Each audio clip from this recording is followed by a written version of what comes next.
우리가 어제 이제 설명을 좀 길게 하긴 했는데 이제 그거 복습 간단하게 하고 오늘 진도 나가도록 할게요.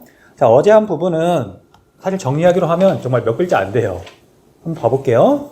자, 우리가 지난 시간에 공부한 건 영역을 공부를 했는데 영역은 한 나라의 주권이 미치는 범위, 이런 건 쓸 필요는 없죠.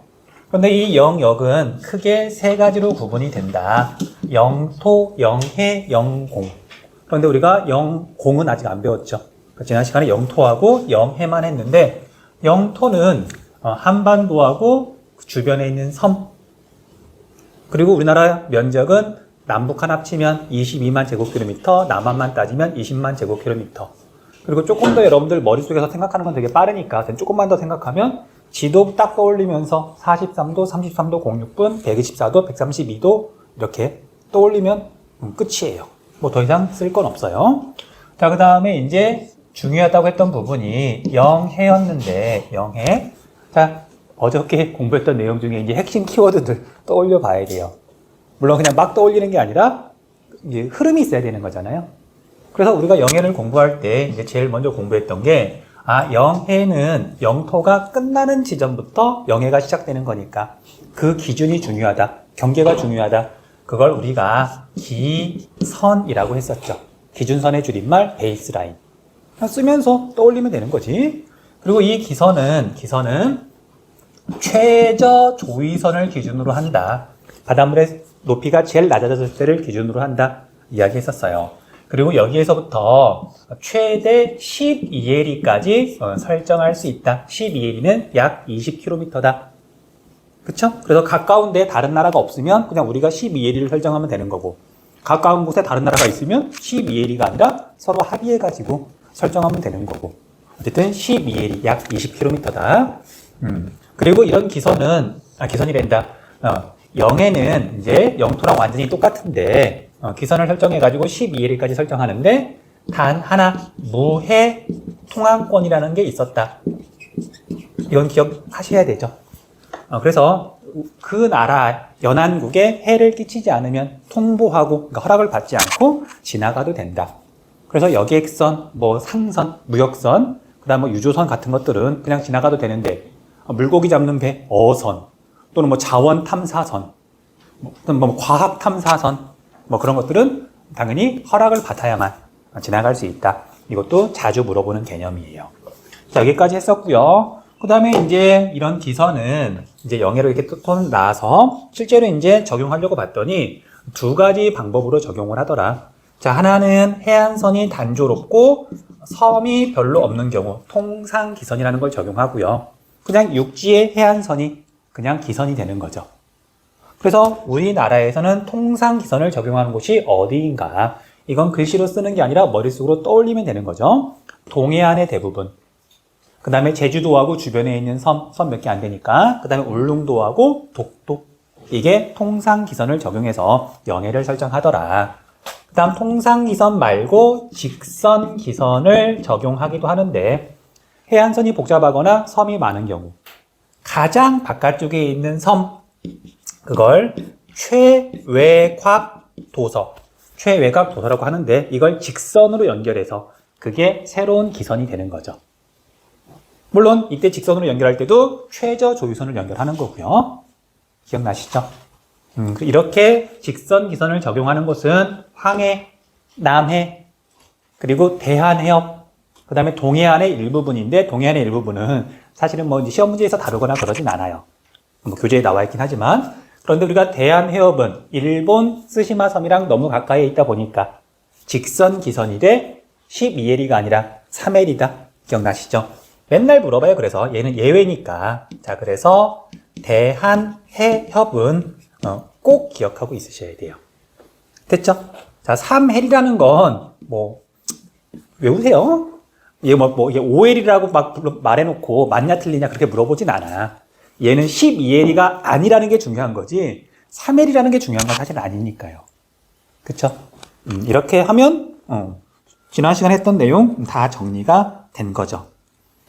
사실 하나 빼먹었죠? 지난 시간에 했던 것 중에 내수.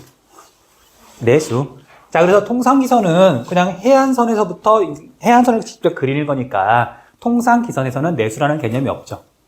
하지만 직선기선은 가장 바깥쪽에 있는 섬들을 이렇게 직선으로 연결한 거니까 여기에서부터 더 먼 바다 쪽으로 12L이 여기가 영해인 거예요. 그럼 이 안쪽 바다는 영해가 아니라 기선 안쪽에 있는 물이다. 그러니까 저수지 그런 거랑 비슷한데 그냥 짠물, 바닷물이 있는 거예요. 그래서 이런 부분을 내수라고 하는데 포인트는 얘는 영해가 아니다. 그럼 어떤 뜻이냐면요. 여기는 무해 통항권이 있을까 없을까? 없어요. 여기는 나 지나갈게 하고 지나가면 안 돼요. 다른 거지. 이해됐어요? 그러니까 여기는 다른 나라 배가 이게 컨테이너로 물건을 싣고 우리나라한테 야, 나 지나갈 거야 말하고 지나가면 되는데 여기는 야, 나 지나갈게 그러고 지나가면 안 된다고요. 허락을 반드시 맡아야 된다고. 됐어요? 그렇게 구분하시면 돼요. 그래서 맨날 이제 문제에서 물어보는 게 내수 여기에서 간척 사업을 하면 영해는 어떻게 되느냐? 변화 없다. 됐죠? 그렇게 정리하시면 돼요. 자, 넘어갈게요. 자, 이제 우리 영공 볼게요. 영공. 자, 영공은 이제 우리나라의 또는 이제 그 어떤 특정 국가의 하늘을 말하는데요. 범위는 영토와 영해의 수직 상공. 위를 영공이라고 한다. 영토와 영해의. 자, 그리고 이제 사실 뭐 완전히 합의가 된 건 아닌데 그럼 어디까지가 영공이냐?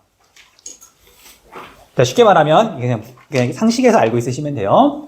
자, 우리나라 하늘 위에 여기 위에 예를 들면 북한이 인공위성을 띄웠어. 그럼 우리의 허락을 받아야 된다? 아니면 그냥 띄우면 된다? 쉽게 말하면 우주 공간은 영공이다, 영공이 아니다. 영공이 아니에요. 그냥 띄우면 돼요. 실제로 우리나라 하늘 위에, 그러니까 우주에는 되게 그 인공위성이 많거든요.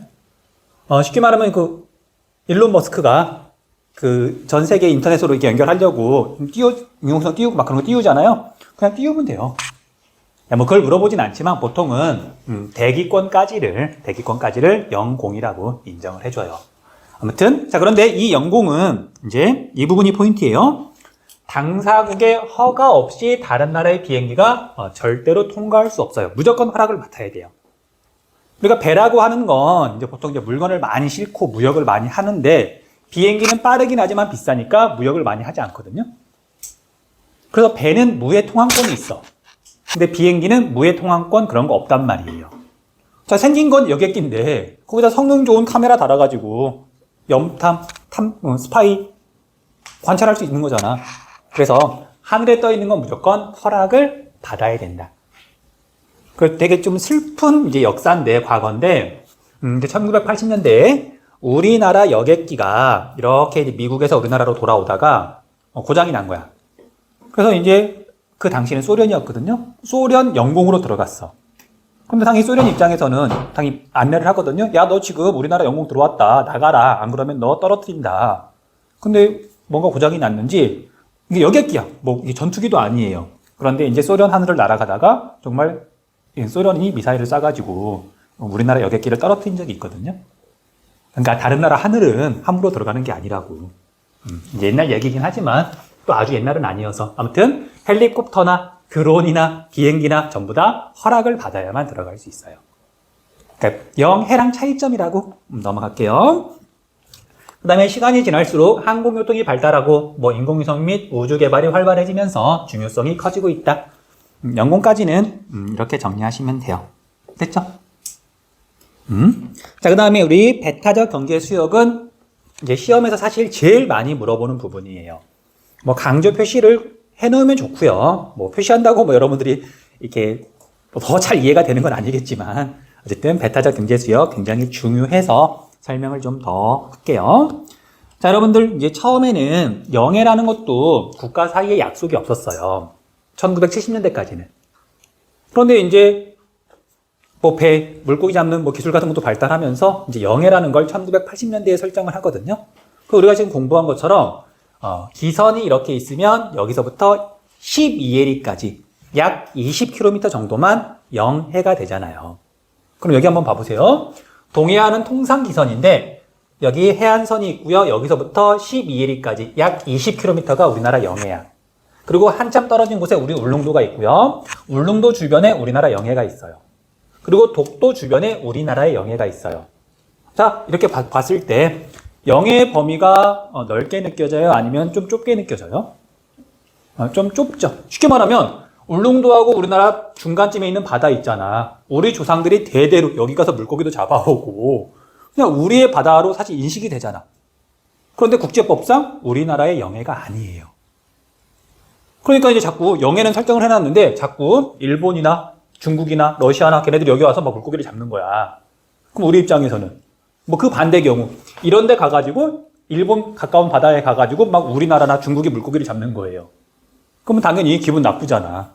다툼이 생기니까 영해만큼은 아니지만 서로 다툼이 생기지 않도록 가까이에 있는 나라, 그러니까 이 바다는 이 나라한테, 여기에 있는 바다는 일본한테 영해만큼은 아니지만 어떠한 권리를 인정해 주자.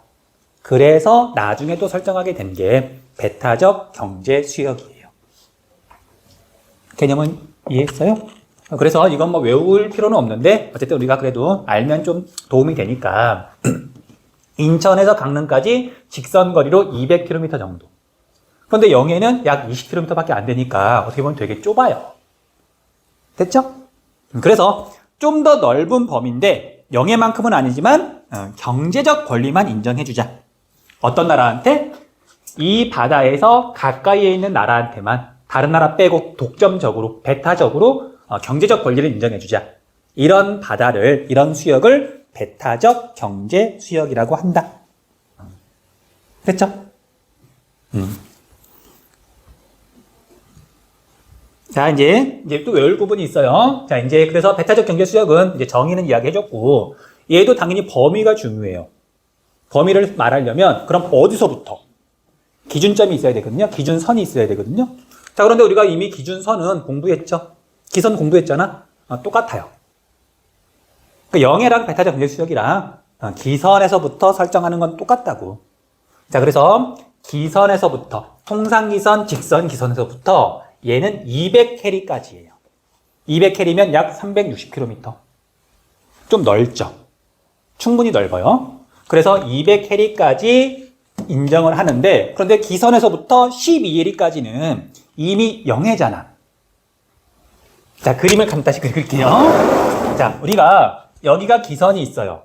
그러면 여기서부터 12해리까지는 이미 영해가 있는 거야. 그런데 우리가 기준선을 뭐 여러 개 만들면 복잡하고 헷갈리니까 기선을 적용하는 건 똑같은데, 통상기선, 직선기선을 적용하는 건 똑같은데, 여기서부터 이제 200캐리까지가 배타적 경제 수역인 거예요. 그런데 여기서부터 200캐리인데 이 부분은 이미 영해잖아. 여기를 뺀 여기서부터 여기까지가 배타적 경제 수역이라고요. 어려운 개념 아니잖아. 됐죠? 그렇게 이해하시면 돼요. 됐죠? 자, 그래서 이런 배타적 경제 수역에서는 자, 이제 법으로서는 이제 이런 식으로 설명을 하고 있는데, 어쨌든 경제적 권리를 인정해준다. 자, 그래서, 자원을 탐사하고, 뭐, 거기에 있는 걸, 뭐, 석탄이나 뭐, 천연가스나 그런 거, 석유 같은 거 캐내거나, 또는 거기서 뭐, 이렇게 파력, 뭐, 발전 같은 걸 하거나, 뭐, 해양 탐사를 하거나, 특히 물고기 잡는 거, 이건 그 나라만 할 수가 있어요. 그럼, 다른 건, 허락 없이 할 수 있는 건 밑에 나와 있는 것처럼. 외국 선박이나 그 다음에 그 위에 하늘, 배타적 경제 수역 위의 하늘은 허락 없이 다른 나라 비행기 같은 것들이 지나갈 수 있는 거예요. 영해는 아니니까. 군함도 지나갈 수 있고요. 이해돼요? 그래요. 이렇게 정리를 하면 된다. 자, 개념은 어렵지 않은데 이제 문제는 뭐냐면, 자, 밑에 있는 지도 볼게요. 자, 우리나라하고 이제 주변에 있는 나라들이 사실 뭐 가까이에 있잖아요. 그 영해는 범위가 좀 좁으니까 서로 겹치는 부분이 거의 없었어요. 한 군데밖에 없었죠. 대한해역. 그러니까 여기만 3해리였잖아. 자, 그런데 200해리까지 설정을 하다 보니까 서로 겹쳐요. 우리나라는 예를 들면은 여기서부터 직선기선이 있으면 여기서부터 대략 200해리. 중국이 만약에 없으면 여기까지가 우리나라의 배타적 경제 수역이 되는 거예요. 중국 입장에서 보면 뭐 여기서부터 뭐 200캐리. 우리나라가 없으면 여기까지가 중국의 배타적 경제 수역이 될 텐데 서로 겹치잖아. 자, 이럴 경우 어떻게 해야 돼요? 두 나라가 치고받고 싸워서 이기는 편이 다 가져간다. 그런 건 아니고요. 서로 합의를 해서 나눠 가지면 돼요. 겹칠 경우에는. 그런데 여러분들 나눠 가지는 게 쉬울까 어려울까? 더욱이 우리나라, 중국, 일본은 서로 그래 형님 먼저 형님이 더 먹으세요. 뭐 아니야 아우가 삶이 더 어렵잖아. 더 많이 가져가. 그런 아름다운 모습은 개뿔. 서로 사이가 서로 안 좋잖아요. 역사도 서로 복잡하고. 그러니까 명백하게 이런 데는 중국이 아무리 양아치라 하더라도 이것도 뭐 자기네 거야 주장하진 않아요. 그래서 서로 어쨌든 원만하게 나눌 수 있는 부분은 나누지만 이제 중간 부분, 애매한 부분은 서로 이제 합의가 안 되는 거예요. 그럼 어떻게 하냐면 그냥 앞으로 시간을 두고 더 이야기를 해보되 지금은 두 나라가 공동으로 관리를 하자. 그렇게 남겨둔 거예요. 됐죠? 개념 잡혔어요? 그래서 여기를 보면 가나 위치는 세 군데지만 가나 두 지역으로 지금 구분이 되어 있거든요. 자, 이름은 뭐 우리가 서술형으로 쓰는 건 아니니까 외울 필요는 없지만 그래도 이름 보면 쉽게 감이 잡힐 거예요. 가는 한중 잠정 조치 수역이에요. 우리나라와 중국 사이에 있잖아. 그리고 잠정적이다, 일시적이다 그런 뜻이잖아. 나중에는 정말 합의를 해야 되지만 아직은 합의를 하기엔 어려우니까 잠정적으로 둘이 관리하자 그런 뜻이에요. 그럼 볼게. 여기는 중국의 배타적 경제수역, 한중 잠정 조치 수역, 우리나라의 배타적 경제수역, 우리나라의 영해, 그 다음에 여기에 기선은 없지만 여기는 우리나라의 내수. 이렇게 구분이 되는 거죠. 그럼 이제 시험에서 물어보는 건 맨날 이런 거 물어봐요. 자, 가에서 일본 애들이 물고기 잡을 수 있다 없다? 못 잡는다. 우리나라하고 중국만 잡는다. 이해돼요? 그러니까 당연히 이게 처음이니까 헷갈리지. 근데 이제 이거 헷갈리는 상태에서 뭐 문제의 정답을 찾겠다고 덤비면 안 되는 거고 충분히 문제 정답을 찾을 수 있도록 연습을 한 다음에 그 다음에 이제 문제풀이에 도전하는 거죠. 당연히 지금은 헷갈릴 수밖에 없지. 자, 이 바다는 중국하고 우리나라만 경제 활동을 할 수가 있는 거예요. 됐죠? 그 다음 이제 일본하고 우리나라도 가까이 있단 말이에요. 그러다 보니까 이제 겹치는 곳이 두 군데예요. 여기하고 여기하고 두 군데야 두 군데. 자, 여기의 이름은 한일 중간 수역이에요. 한일 중간 수역. 중간에 있다. 그냥 글자 그대로 그런 뜻이죠. 이제 맨날 물어보는 거지. 자, 여기에서 러시아가 물고기 잡을 수 있다 없다? 없다. 그런 것들. 됐어요? 맨날 물어보는 내용 그렇게 정리하시면 돼요. 자, 그 다음에 이제 이 부분은 조금 이제 조심스러운 부분인데 이제 여러분들도 알 건 알아야 돼서 설명을 좀 할게요. 그리고 옛날에 자주 물어봤던 내용이에요. 자, 보자. 일본은 우리나라랑 이제 배타적 경제 수역을 서로 주장할 때 당연히 가장 일본에서 멀리 떨어진 땅, 섬을 기준으로 주장을 했겠죠. 그래서 여기를 기준으로 여기까지가 자기네 거라고 이제 주장을 한 거야. 그럼 우리나라는 어디를 기준으로 배타적 경제 수역을 주장했을까? 일본이랑 제일 가까이 있는 우리나라 땅, 독도죠. 근데 안타깝게도 독도를 기준으로 이렇게 만약에 우리가 주장을 했으면 그리고 이게 먹혔으면 독도 주변 바다는 우리의 배타적 경제 수역이 돼야 되고 한일 중간 수역은 여기가 아니라 더 일본 쪽으로 뭐 이렇게 설정이 돼야 되겠죠. 근데 실제로 봤더니 독도 주변이 한일 중간 수역인 거예요. 이건 왜 그러냐면 이제 협상 과정에서 독도를 기준으로 우리나라의 배타적 경제 수역이 설정이 된 게 아니라 이 울릉도를 기준으로, 자, 얘는 이제 선은 아니니까 그냥 기점이라고 불러요. 기준점. 이건 기선이지만 얘는 섬이니까 그냥 기점이라고 부르거든요. 그래서 여기를 기준으로 우리나라의 배타적 경제 수역, 뭐 여기를 기준으로 일본의 배타적 경제 수역, 그 중간 지점을 이렇게 설정하다 보니까 독도가 한일 중간 수역 안에 포함되어 버렸다. 네, 그렇게 지금 이게 협상이 되어 있어요. 됐니? 여기까지는? 그러니까 물어보는 내용이야. 그래서 이제 여러분들 좀 오래된 기출문제를 보면 우리나라의 배타적 경제 수역에 설정 기점은 독도가 아니라 울릉도라고 대답을 하셔야 돼요.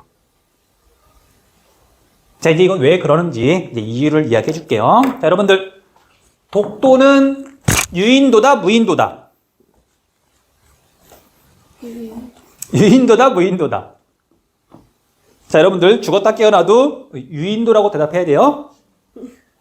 나 지금 이제 농담 아니야? 지금 진담이야? 목소리에서 지금 중서체가 느껴지잖아요. 우리가 왜 그러냐면 한국지리를 공부하고 있으니까.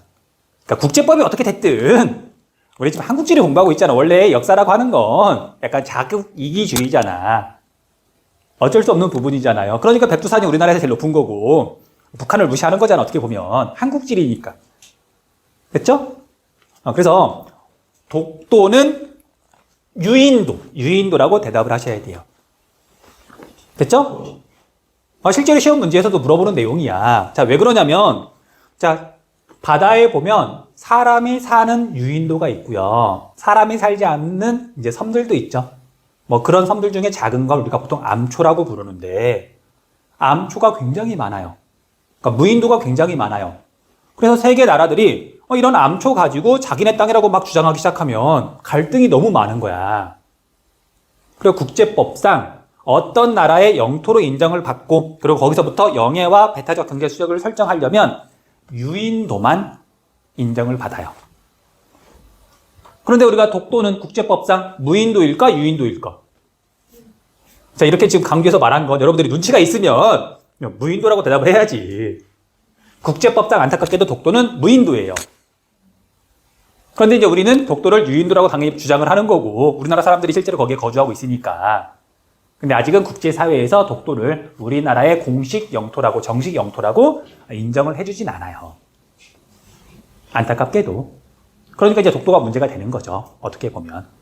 자, 헷갈리니까 다시 정리할게요. 그러다 보니까 독도는 어쨌든 우리나라의 영토가 맞고요. 유인도고요. 그 다음에 독도 주변에 우리나라 영해가 있는 것도 맞아요. 이렇게 대답해야 된다. 그런데 이제 배타적 경제국 수역을 일본하고 서로 협의하는 과정에서 독도가 어쨌든 국제법상 이게 우리나라의 영토라고 정식으로 인정을 받고 있지 못하다 보니까 어쩔 수 없이 울릉도를 기준으로 설정을 해서 독도가 한일 중간 수역 안에 들어가게 됐더라. 됐죠? 그리고 그럼 이제 학생들 중에 궁금해하는 아이들이 있어요. 아니 일본이 그럼 설마 독도를 우리나라 거라고 정말 인정을 해줬어요? 이건 어쩔 수 없어요. 왜냐면 이것조차도 이제 일본이 뭐라고 막 딴지를 많이 걸잖아. 그럼 이제 우리나라랑 일본이랑 어떤 그런 역사적인 관계 때문에 아예 협상 자체가 안 되는 거예요. 그래서 배타적 경제 수역 말고 영해나 그런 것들은 서로 그냥 이야기를 아직 안 했어요. 이거 그래서 우리가 실제로 이제 독도를 우리가 지배하고 있으니까 차지하고 있으니까 그냥 우리 땅이라고 생각하고 여기다 영해도 그려 넣은 거고. 근데 이거까지 일본이 뭐라고 하면 우리나라 그 정서상 나 일본이랑 아무것도 안 할 거야. 일본이랑 싸울 거야. 그렇게 돼버리니까 일본도 그냥 이건 넘어가주고 있는 거예요. 넘어가준다기보다는 말을 못 꺼내고 있는 거지. 서로. 그만큼 우리나라 일본 관계가 참 어려운 관계잖아요. 자, 그림은 이렇게 해서 그려지더라. 됐죠? 넘어갈게요. 자, 여기까지 해서 배타적 경제수역 이야기 했어요. 자, 이어도까지 마저 설명하고 이제 정리할 시간 좀 충분히 줄게요. 자, 봅시다. 혹시 이어도란 말 들어본 적 있니? 이어도.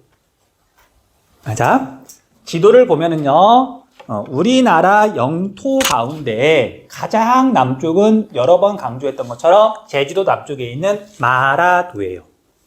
자, 마라도의 유도 몇 도? 제일 남쪽이니까 유도가 중요하다 그랬잖아. 33도 06분. 그 남쪽 더 적도 쪽으로는 우리나라의 영토는 없어요. 그런데 이어도가 있대. 이어도의 위치를 봤더니 여기 A가 지금 이어도죠. A가. 자, 그래서 여기 오른쪽에 있는 지도를 봤더니 마라도에서 149km, 그 다음에 가장 가까운 중국까지는 287km, 가장 가까운 일본까지는 276km. 우리나라에서 제일 가까이에 있긴 하지만 얘는 섬은 아니에요. 그럼 뭐냐면 이제 당연히 과학기술이 발달해가지고 조사해봤더니 해수면이 이렇게 있으면은요, 바다가 평평한 건 아니잖아. 바다도 사실 울퉁불퉁하거든요. 그래서 봤더니 해수면 밑으로 4.6m 깊이까지 이렇게 솟아있는 바닷속에 있는 암초예요. 수중 암초라고 불러요. 그 이어도 자리에 가보면 섬은 보이지 않아요. 됐어요? 그래서 현재 기준으로는 어느 나라의 영토도 될 수가 없지만, 근데 앞으로 뭐 어떻게 바뀔지 모르니까 그걸 누가 실제로 차지하고 있느냐, 그걸 이제 시류적 지배라고 부르는데, 다행히 우리나라가 이호도를 현재는 시류적 지배를 하고 있는 중이에요. 됐어요? 알고 있으셔야 돼요. 자, 아무튼 그래서 이제 이호도에 대해서 좀 정리를 하자면, 뭐 읽으면서 정리할게요. A, 이호도는 마라도 남서쪽 약 149km에 위치한 수중 암초다. 자, 그러면 이호도의 유도는 북위 33도보다 숫자가 작을 거예요. 더 적도에 가까우니까. 자, 이거 숫자 외워야 된다, 외우지 않아도 된다. 우리 좀 감이 좀 있었으면 좋겠는데, 마라도를 외워야 되잖아. 그러면 그것보다 뭐 한국지리 시간에 마라도보다 유도가 작았어. 그럼 다른 거 나올 수가 없는 거야. 무조건 마라도보다 유도가 작잖아요? 그냥 이호도야. 그러니까 이호도의 유도는 외울 필요가 없는 거죠. 나도 몰라요, 사실은. 그냥 대략 32도대라는 것만 알아. 그 정도면 충분하지 않을까? 됐죠? 자, 그래서 이렇게 하시면 되고요. 주변 수역은 뭐 이렇게 하고 지하자원의 매장 가능성이 높은 곳이다. 그래서 중국, 일본, 우리나라가 서로 이호도 근처 바다, 뭐 이렇게 나 근처 바다 이런 데를 서로 차지하려고 지금 엄청나게 싸우는 중이에요. 진짜 치열하게 싸우는 중이에요. 아무튼 그거에 대해서 나중에 기회가 되면 더 이야기해 줄게요. 자, 그래서 이런 뭐 원칙에 따라서 봤더니 이호도는 우리나라가 차지하는 게 맞다. 이건 우리나라 주장이고요. 다른 나라는 또 다르게 주장해요. 근데 어쨌든 우리는 한국지리, 한국 사람이니까 우리 거라고 알고 있으시면 되고요. 그리고 자, 이걸 시류적 지배를 하려면 그냥 우리가 침만 발라놓으면 되는 게 아니라 실제로 우리가 그걸 활용하고 있다는 거, 뭐 계속 이용하고 있다는 거, 그걸 계속 기록하고 실제로 사용을 해야 되겠죠. 그래서 여기 단면도를 보면은요, 얘가 뭐 완전히 산처럼 생긴 건 아니고 볼록 솟은 곳 근처에 비교적 평탄한 곳이 있어서 수심은 40m쯤 되네요. 그래서 여기에다가 구조물을 세우고 종합해양과학기지를 건설해뒀어요. 뭐 태풍이 올라온다거나 뭐 거기서 바람이 얼마나 세게 분다거나 그런 걸 관측하는 곳이에요. 자, 우리나라의 이제 종합해양과학기지는 3군데에 있는데 다른 데는 안 물어봐요. 이어도만 물어본다. 됐어요? 정리 좀 해주세요. 이어도가 종합해양과학기지가 있다. 2003년도에 건설해가지고 2010년쯤에는 맨날 물어봤어요. 끝항이 시대 흐름이라는 게 있으니까. 자, 아무튼 이어도 여기까지 정리. 시간 충분히 줄게요. 정리하세요. 시간 겁나 잘 가. 벌써 10시야. 퇴근할 시간이 가까워지고 있어.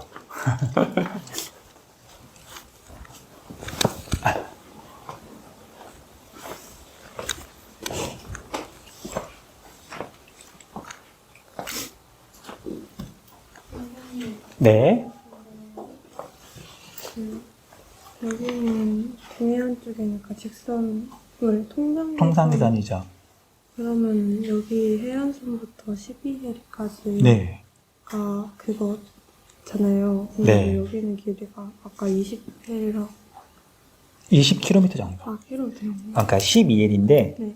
근데 그걸 1해리가 1852m니까 km잖아요. 네, 약 20km. 우리가 쓰는 단위는 킬로미터니까 그렇게 말을 한 거죠. 우리가 살면서 1해리가 얼마나 되는지 2023년 말고는 뭐 알 일도 없고 쓸 일도 없고. 영해랑 베타적 경제 네, 베타적 경제 겹치는 부분에서 영해라고만 표현하는 거? 겹치는 부분은 겹친다는 개념이 아니고요. 자, 여기 잠깐만 봅시다. 당연히 뭐 이렇게 궁금한 것들이 생길 수밖에 없지. 우리는 이제 뭔가 되게 복잡한 걸 요약해서 설명을 하다 보니까 궁금한 게 당연히 많이 있을 수밖에 없어요. 자, 옛날에는 우리나라 육지가 이렇게 있으면은요, 그냥 전부 다 공해였었어요. 영해라는 개념이 원래 없었어, 처음에는. 그냥 여기는 가까우니까 우리가 마음대로 썼던 거지. 그리고 일본이나 뭐 중국이 와가지고 물고기를 잡으면 야 우리 건데 너 왜 그래? 근데 이제 얘네들 입장에서는 야 뭐 땅 문서 있니? 그러면서 서로 다툼이 생기니까 1980년대에 영해라는 걸 이제 UN 회의에서 설정을 한 거예요. 얼마 안 됐어요. 1980년대니까 한 40년밖에 안 된 거예요. 됐니? 자, 그래서 처음에는 기선, 통상기선이든 직선기선이든 기선을 설정하고요. 거기에서부터 12해리까지를 영해라고 인정을 하자. 그 다음부터는 이제 일본 배가 여기 와서 물고기를 잡을 수는 없는 거예요. 그런데 또 여기 와서 물고기를 잡는 거죠. 사실 뭐 여기가 그렇게 폭이 넓지 않으니까 20km면은요 날씨 좋은 날 그냥 보여요. 동해안에 서가지고 이렇게 보는데 눈에 빤히 보이는 곳에서 일본 애들이 물고기를 잡고 있는 거야. 기분 나쁘잖아. 그쵸? 그러다 보니까 이제 더 넓은 바다까지도 이제 경제적인 권리만 인정해주자. 자, 이제 이미 영해는 있어. 있는 상태에서 기준선은 이미 있으니까, 기선은 있으니까 여기에서부터 200캐리까지 너무 머니까 여기 생략할게요. 여기까지 배타적 경제 수역을 설정할 수 있는데 여기서부터 여기까지는 이제 이미 영해잖아. 근데 이거 뭐 겹치는 부분이 아니고요. 영해는 원래 먼저 있었고 여기서부터 뭐 188해리 뭐 그렇게 할 수는 없으니까 기선에서부터 200캐리까지인데 영해를 뺀 나머지 바다다. 그렇게 배타적 경제 수역을 말하고 있는 거예요.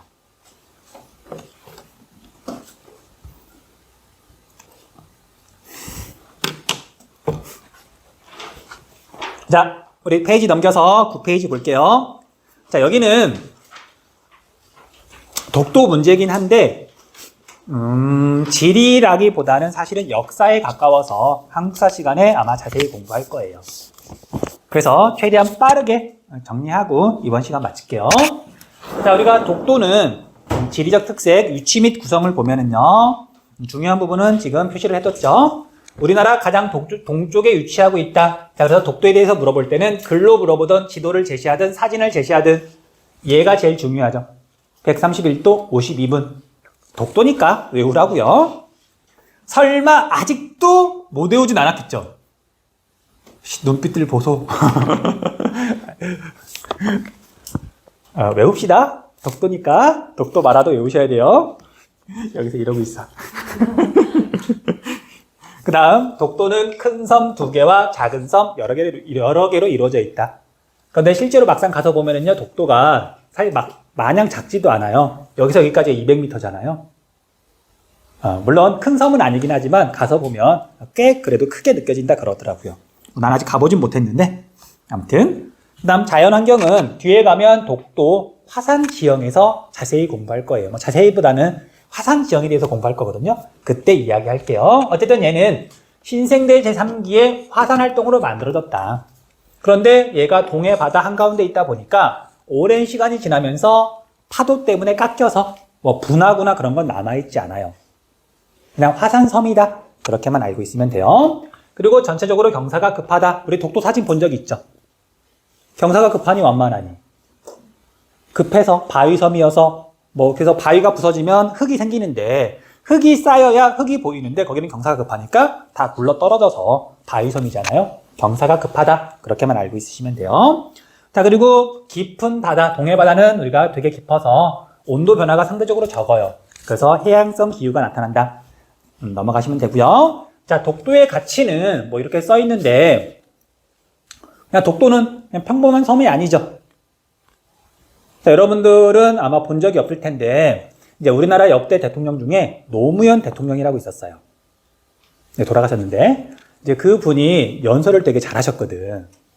그래서 혹시라도 독도에 관심이 있으면 유튜브에서 노무현 독도로 검색하면 아마 나올 거예요. 자, 이건 정치 성향을 떠나서 뭐 그런 걸 떠나서 정말 우리나라 역대 그런 연설 중에 남아있는 어떤 연설 중에 많은 사람이 뭐 거기 많은 사람에는 나도 포함이 돼 있긴 한데 명연설 탑3 안에 들어간다고 정말 감히 말할 정도로 독도에 대해서 정말 명확하게 이렇게 말씀을 하세요. 말 나온 김에 여러분들 다음 주 시작할 때 나한테 말 좀 해주세요. 독도 연설 좀 보여달라고. 그래서 수업 시작할 때 보여줄게요. 그 연설은 좀 한번 보여주고 싶네. 아, 정말 말씀 잘하세요. 들으면 정말 가슴이 이렇게 뜨거워진다 그래야 되나? 아무튼 그래서 독도는 그냥 섬이 아니고 정말 우리나라와 일본의 역사 관계, 그게 정말 모두 담겨 있는 섬이잖아요. 그다음 경제적인 가치. 자, 우리가 지도를 보면은요, 우리나라가 중위도 지역에 있어서 적도 근처에서는 따뜻한 바닷물이, 그 다음에 이렇게 북쪽에서는 차가운 바닷물, 한류와 난류가 우리나라 근처에서 만나요. 자, 한류와 난류가 만나는 바다를 조경수역이라고 불러요. 단어니까 외우세요. 초등학교 때부터 나오는 단어예요. 조경수역. 한류와 난류가 만난다. 그 다음에 독도 근처에는 고체로 되어 있는 천연가스에 실제로는, 근데 이제 그걸 우리가 메테인 하이드레이트라고 하는데 뭐 서술용으로 쓰거나 그런 건 아니니까 이런 가스 자원이 있다. 그 다음에 바다가 되게 깊기 때문에 뭐 해양 심층수 등을 이용할 수 있다. 넘어가시면 되고요. 자, 생태적 가치. 자, 독도는 국립공원이다. OX. 아이고. 자, 공원은 놀러 가는 곳. 근데 우리가 독도를 가긴 가요. 놀러 가는 게 아니라 가봐야 하니까. 한국 사람으로서. 그쵸? 대신 독도도 그렇고요. 마라도도 그렇고요. 육지에서 가장 멀리 떨어져 있는 섬들이잖아. 그 생태계가 조금 독특해요. 그래서 천연보호구역. 천연기념물의 일종이거든요. 마라도도 천연기념물, 독도도 천연기념물이에요. 알고 있으셔야 돼요. 둘 다 국립공원은 아니고. 됐죠? 넘어갈게요. 아이씨. 자, 국립공원 아니다. 우리 놀러 가는 곳 아니다. 넘어가시면 되고요. 자, 그 다음에 오른쪽에 있는 지도는 독도의 위치를 지금 말하고 있는 건데요. 일본에서 가장 독도랑 가까이 있는 곳이 오키섬. 그 다음 우리나라는 울릉도. 우리나라가 더 가까이에 있죠. 근데 이제 이 거리가 뭐 어떤 의미가 있냐면요. 울릉도가 이게 높은 산이거든. 산으로 이루어져 있거든요. 울릉도 위에 올라가서 보면 독도가 보여요. 눈에 보여. 뻔히 보여. 그런데 오키섬에서는 아무리 이렇게 까치발을 듣더라도 안 보여요. 눈에 직접 보이느냐 안 보이느냐 당연히 큰 차이가 있는 거잖아. 옛날부터 울릉도에는 사람이 살았고 봤더니 독도라는 게 보여. 갔다 왔겠지. 이런 위치라는 것도 알아두시면 되고요. 넘어갈게요. 자, 그 다음에 동해 볼게요. 동해. 자, 동해는 아시아 대륙 북동부에 위치한 바다로서 우리 동해 모르는 사람은 없죠. 한반도, 러시아, 연해주, 일본 열도로 둘러싸여 있다. 세계지도 보면 태평양이랑 연결되어 있긴 하지만 아시아 대륙과 뭐 일본으로 이렇게 둘러싸여 있어서 얼핏 보면 호수처럼 보이는 바다죠.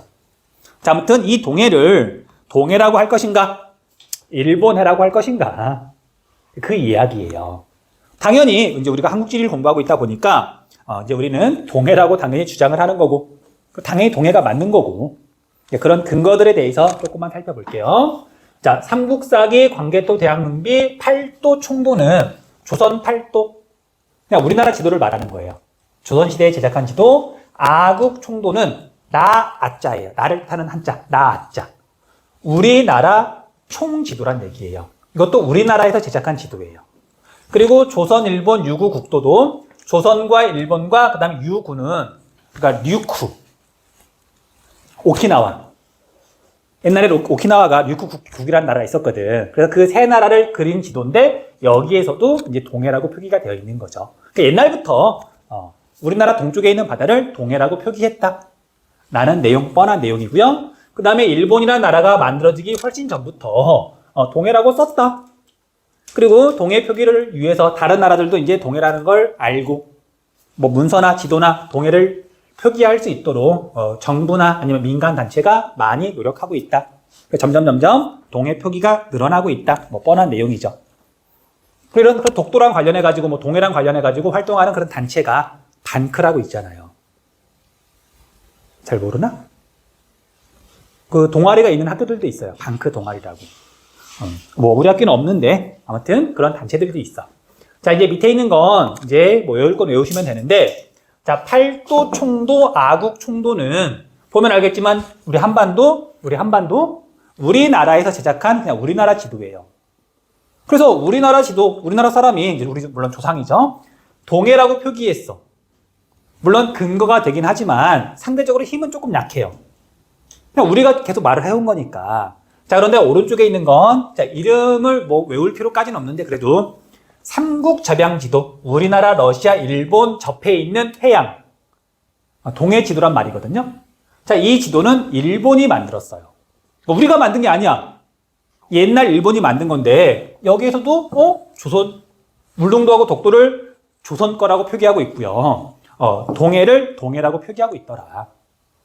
일본 니들도 그러지 않았느냐. 그래서 이제 물어보는 거고요. 자, 여기도 일본 변계락도도 일본이 제작한 건데 여기는 조선해라고 돼 있네. 동해라기보다는. 어쨌든 이 바다가 조선 거다라고 일본 애들이 말을 한 거니까 일본 애들이 조상들이겠지만 그러니까 어떻게 보면 이것들이 더 의미가 있다 그래야 되나?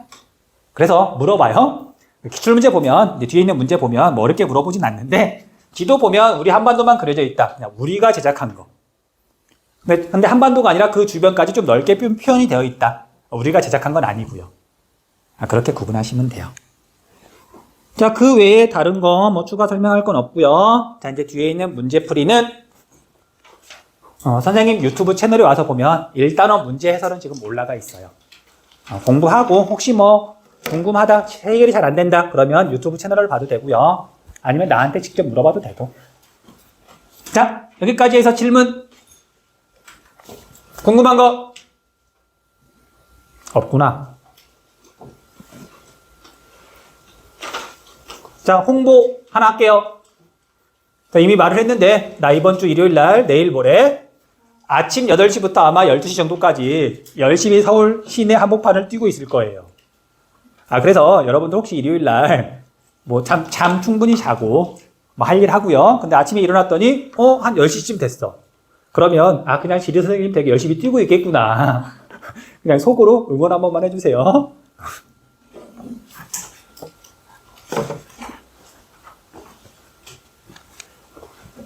이게 아무리 뭐 이게 지금 상태로는 뭐 완주 잘 할 수 있을 것 같긴 한데 이게 마라톤이 워낙 길다 보니까 사실 어떻게 사람 컨디션이 바뀔지 잘 몰라요. 뛰다가 뭐 발이라도 삐끗하면 완주 못하기도 하고 그러거든요. 근데 아무튼 완주했으면 좋겠는데 뭐 사람 마음대로 되는 건 아니라서